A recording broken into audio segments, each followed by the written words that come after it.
The worst phenomenon that homelessness has spawned in Sao Paulo is the so-called Cracolandia, or Crackland, a crack country right on the streets of Brazil's main metropolis. The very center of the city has been taken over by Cracolandia. Everyone here is on crack, cocaine, synthetics, all this new stuff. It's pathetic. I don't even know how to describe the situation. Crackland doesn't have an exact address. It's a roaming drug neighborhood in Sao Paulo.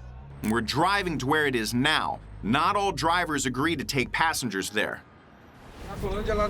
Cracolandia originally appeared in the historic center of the city, where drug dealers would gather to sell their product. I guess they were paying somebody off, and they were allowed to do it. Over time, drug addicts started flocking there. Everybody liked this situation because it was impossible to find the dealers among the crowd of drug addicts.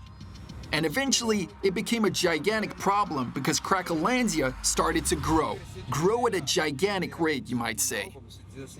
Drivers are afraid to go to Cracolandia because of these mass attacks. Drug addicts attack all the cars one by one, taking everything from the passengers. Smaller attacks, like stealing a cell phone through an open window, well, that can happen all the time. So let's say you're driving around taking pictures out of the window, but every time you're afraid that there's going to be a motorcyclist outside the window who's going to grab your camera, and you won't have time to do anything about it. Here, it's very highly likely. Right now, the authorities in Sao Paulo can't do anything about Cracolandia. Plus, there's a lot of stories going around about who's making money off of it and how much money is made in Cracolandia on drugs. So guys, we've come to what's called Cracolandia, and this is what it looks like. There it is. From above, it looks like some kind of crowded marketplace, but in reality, it's packed with all sorts of people abusing substances, many of whom look like zombies. Almost all restaurants and most stores have closed because of their arrival. People are moving out of their apartments and can't even sell them. Since 2005, the authorities of Sao Paulo began to fight Cracolandia. Drug addicts are dispersed with the help of the police, and then the whole area is thoroughly cleansed. So here, guys, this is how many people it takes to wash the paving stones. Let's do the math. There's one guy, there's 2, 3, 4, 5 guys holding one hose, and the 5 of them are doing a wonderful job. Well done. People cheered at the time, put an end to Cracolandia, but it turned out to be worse. Drugged up people moved into new neighborhoods and turned them into ghettos. Bars and restaurants closed again, tenants moved out, and then Cracolandia moved on. It used to only be in one place, but after the police started cleaning up the places after them and driving them out of their permanent locations, they became nomadic. Before that, they weren't nomadic. And so they just take over different neighborhoods then? Some streets, yeah. And they settle there and they do their stuff, like they're doing now. They're just looking for some trash to sell. So they sell stolen goods, they sell drugs, they offer their sexual services, all in one place. So why don't they just, I don't know, put those who sell drugs in jail or put those that are high in some rehabilitation centers or something like that? Why not? They're just giving away an entire city district to drug addicts, heavy drug addicts. There's too many of them. As they say, you can't put them all behind bars. As Zoya Kosmodinianskaya said, you can't hang us all. There are 200 million of us. So it turns out that there are too many of them now, and the police themselves don't go there. You can show that, by the way, on the left side, too. Look. Walking on the streets here is not only scary, it's also squeamish. There are people around who are brewing some kind of mixture of substances and shooting it up right on the sidewalks. It's clear that these are sick people, and it's a shame that they're turning into these zombies. Many of them came to Sao Paulo to work or study and didn't notice how the drugs made them permanent residents of Cracolandia. This was all hotels. Then the call girls showed up, the night birdies. And after this, Cracolandia took over the neighborhood. Only rentals remained, with their empty, abandoned stands with broken windows.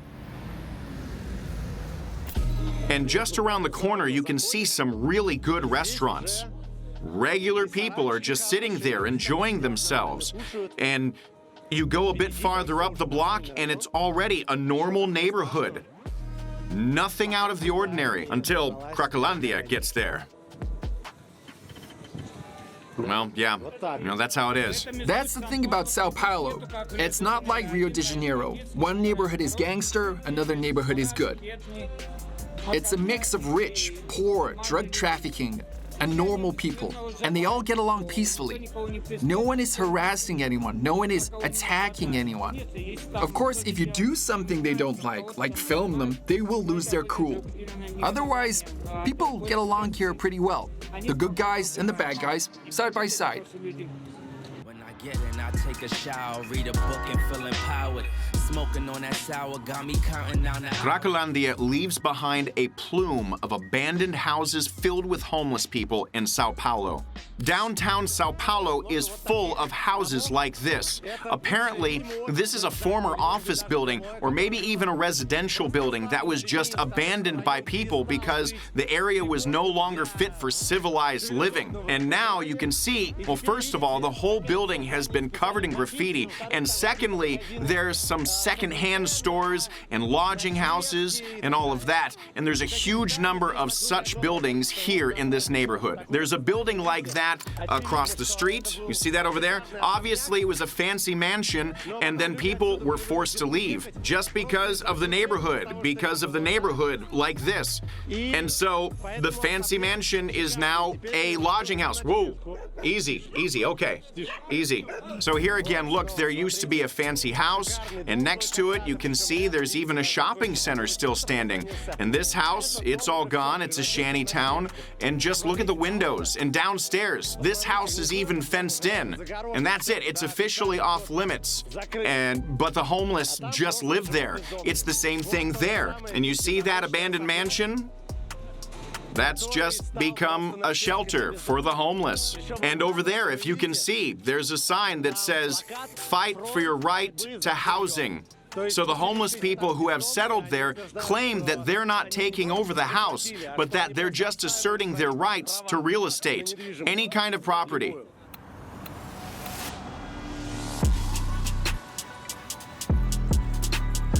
If a person who has taken over a house stays there for a while and pays for electricity, he gets the right to claim that property. That's Brazilian law. And unfortunately, the owner can no longer evict him, not without a court order.